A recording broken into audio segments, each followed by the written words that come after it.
तो दिल्ली एयरपोर्ट का जो AQI है वो 359 है। गुरुग्राम में भी प्रदूषण कम नहीं है, AQI 338 दर्ज किया गया है। नोएडा में हवा का क्वालिटी इंडेक्स 371 बताया जा रहा है। तो दिल्ली NCR की हवा में अब भी प्रदूषण का लेवल हाई है। दिल्ली का ओवरऑल एयर क्वालिटी इंडेक्स 339 है। दिल्ली एयरपोर्ट पर 359, गुरुग्राम में 338 और नोएडा में जो एयर क्वालिटी है वो 371 बताई जा रही है।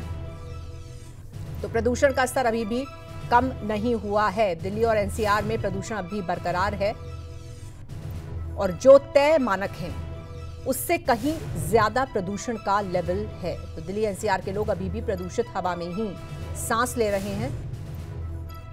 बहुत ज्यादा राहत मिलती नजर नहीं आ रही। पिछले दिनों यही एयर क्वालिटी 400 से 500 और उससे भी ऊपर तक चली गई थी। अभी जो एयर क्वालिटी इंडेक्स है वो 300 से 400 के बीच का इशारा कर रहा है। और रुक करते हैं अपने दिल्ली संवाददाता विनय सिंह का इसी पर और ज्यादा जानकारी के साथ। विनय जुड़ रहे हैं इस वक्त हमारे साथ। विनय, जो दिल्ली और NCR का प्रदूषण है वो अभी भी कम नहीं है। हालांकि आसमान में उस तरह से धुंध पिछले 2-3 दिन से नजर नहीं आई है, लेकिन जो एयर क्वालिटी इंडेक्स बता रहा है वो अपने आप में अभी भी गंभीर स्थिति ही बता रहा है। बहुत सारे प्रतिबंध लागू किए गए, पाबंदियां लागू की गई और बहुत जल्दी उनको हटा भी लिया गया। तो क्या ये माना जाए कि ये जल्दबाजी में उठाया गया कदम ही है जिसकी वजह से जो एयर क्वालिटी है वो अभी भी खराब बनी हुई है? इसको कुछ और वक्त तक जारी रहना चाहिए था? देखिए, दिल्ली वालों को थोड़ी सी राहत जरूर मिली है, लेकिन उतनी राहत नहीं मिली है कि दिल्ली वाले या दिल्ली से सटे जो NCR हैं वो लोग खुली हवा में आराम से सांस ले सके। इसीलिए प्रदूषण का स्तर है अभी भी 350 के पार बना हुआ है। ये बात सही है कि ये प्रदूषण का स्तर कुछ दिनों पहले 450 के पार बना हुआ था, लेकिन अभी जो 371, 339 इस तरह का प्रदूषण का स्तर बना हुआ है दिल्ली में और इसके आसपास के इलाकों में। जहाँ तक आपने कहा कि जो प्रतिबंध है वो हटाए गए हैं, देखिए प्रतिबंध लगाने का एक क्राइटेरिया होता है, क्योंकि जब PM 2.5 यानी एयर क्वालिटी इंडेक्स 450-400 के आसपास होता है तब ये प्रतिबंध लगाए जाते हैं। उसमें स्कूलों को बंद किया जाता है, ट्रकों की एंट्री बंद की जाती है।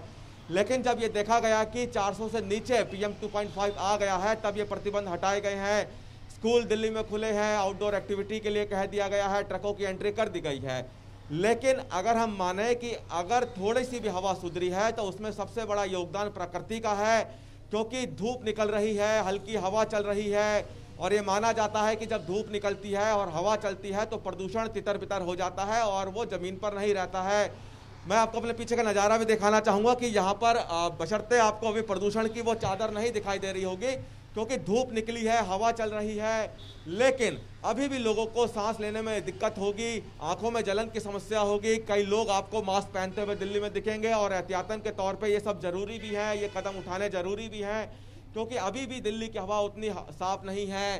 सरकारों का कहना है कि नियंत्रण जो स्थिति है उस पर नज़र बनाए हुए हैं, एयर क्वालिटी इंडेक्स को रोजाना चेक किया जा रहा है। अगर जरूरत पड़ती है तो प्रतिबंध फिर से लगाने की बात दिल्ली सरकार कह चुकी है। साथ ही साथ ग्रेप 4 जो कि अति खराब श्रेणी में लगाया जाता है, जिसमें निर्माण कार्यों के साथ साथ अन्य कार्यों पर रोक लगाई जाती है, ग्रेप 4 को फिलहाल हटाया गया है। लेकिन अभी निर्माण कार्य सिर्फ वही निर्माण कार्य हो रहे हैं जो बेहद जरूरी है, जो सरकारी प्रोजेक्ट है वही निर्माण कार्य हो रहे हैं। अभी बिल्कुल विनय, आपने कहा कि अगर स्थिति फिर बिगड़ती है, सवाल ये है कि ये अगर स्थिति बिगड़ने वाली दशा क्या होगी, वो क्या कंडीशन होगी? क्योंकि मेडिकल एक्सपर्ट्स लगातार अब इस बारे में खुलकर ये बता रहे हैं कि जिस हवा में दिल्ली NCR के लोग सांस लेते हैं ये हवा सांस लेने के लिए मुफीद नहीं है, स्लो पॉइजन का काम करती है और इससे जुड़ी तमाम बीमारियां लोगों को धीरे धीरे होने लगती हैं जो कुछ समय के बाद सामने आती हैं। तो ऐसे में क्या स्थिति की गंभीरता को जो सरकारें हैं वो समझ रही हैं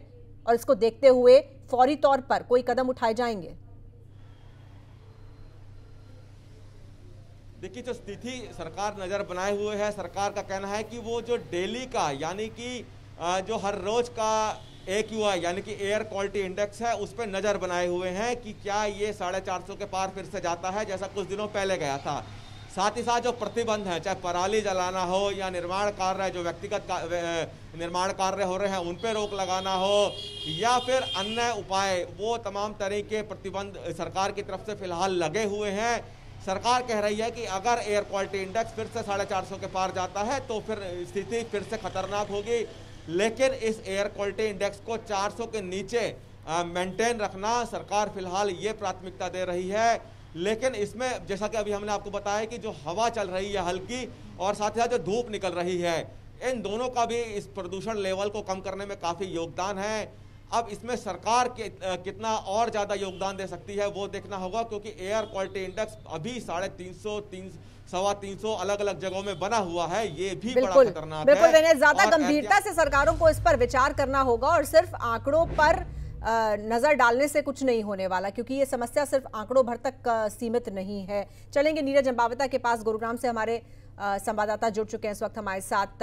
नीरज, गुरुग्राम की स्थिति जरा समझाइए, क्या वहां पर भी जो अब प्रदूषण की स्थिति है उसको बहुत ज्यादा गंभीरता से नहीं लिया जा रहा, वेट एंड वॉच किया जा रहा है कि एक बार फिर से लोगों को दिखना बंद हो जाए, विजिबिलिटी खत्म हो जाए और काफी हाहाकार मचना शुरू हो, उसके बाद ही कुछ किया जाएगा? जी बिल्कुल, अगर हम गुरुग्राम की बात करते हैं तो गुरुग्राम में आज का पोल्यूशन लेवल तकरीबन 300 के आसपास है और ऐसे में जिला प्रशासन अभी फिलहाल वेट एंड वॉच के वो वॉच कर रहा है। कोशिश जो है जिला प्रशासन की यही है कि हो सकता है कि पोल्यूशन कम हो जाए। हालांकि एहतियात के तौर पर कई कदम जिला प्रशासन की तरफ से उठाए गए हैं। ग्रेप 4 को लागू किया गया है, लेकिन लॉकडाउन जैसे हालात ना हो इसको लेकर लगातार जिला प्रशासन की कोशिश है और दूसरी तरफ लगातार पेड़ों पर छिड़काव भी किया जा रहा है। और तमाम जो दिल्ली की अगर हम बात करें तो दिल्ली में बड़े वाहनों पर एंट्री लगा दी गई है। इसके अलावा जो निर्माणाधीन बिल्डिंग थी उन पर भी रोक लगा दी गई है और गुरुग्राम के जो तमाम उद्योग थे जो डीजल से चलते थे उनको भी रोक दिया गया है। हालांकि इन तमाम एहतियात के बाद गुरुग्राम का पोल्यूशन लेवल कुछ कम हुआ है, कुछ लोगों को राहत जरूर मिली है, लेकिन अभी भी अस्थमा और सांस के रोगियों को सांस लेने में दिक्कत हो रही है। तो वहीं आंखों में जलन और चुभन जैसी शिकायतें भी देखने को मिल रही है। तो दूसरी तरफ अगर स्कूलों की बात करें तो आउटडोर एक्टिविटी तमाम स्कूलों की बंद कर दी है, चाहे वो प्राइवेट हो या फिर जो है सरकारी स्कूल हो। लेकिन अभी भी जिला प्रशासन इंतजार कर रहा है कि अगर पोल्यूशन लेवल जिस हिसाब से लगातार कम हो रहा है, क्योंकि गुरुग्राम की आबो हवा तकरीबन 500 के आसपास हो गई थी, लेकिन अब फिलहाल धीरे धीरे कम हो रहा है। प्रशासन का यही कहना है कि जिस तरह से उन्होंने एक के बाद एक ठोस कदम उठाए, कठोर कार्रवाई की और लगातार अब तक 50 लाख से ज्यादा के चालान पोल्यूशन को लेकर गुरुग्राम में काटे जा चुके हैं। तो ऐसे में उम्मीद यही है कि गुरुग्राम की आबो हवा लगातार जो है ठीक हो रही है और उसमें सुधार हो रहा है। और यही कारण है कि अभी क्या कुछ ठोस कदम और उठाए जा सकते हैं उनको लेकर जिला प्रशासन अभी बिल्कुल बहुत ज्यादा जरूरी है नीरज की कुछ और पुख्ता कदम उठाए जाएं इस प्रदूषण को नियंत्रित करने के लिए। बहुत शुक्रिया आपका और विनय, आपका भी बहुत बहुत धन्यवाद हमारे साथ जुड़ने के लिए।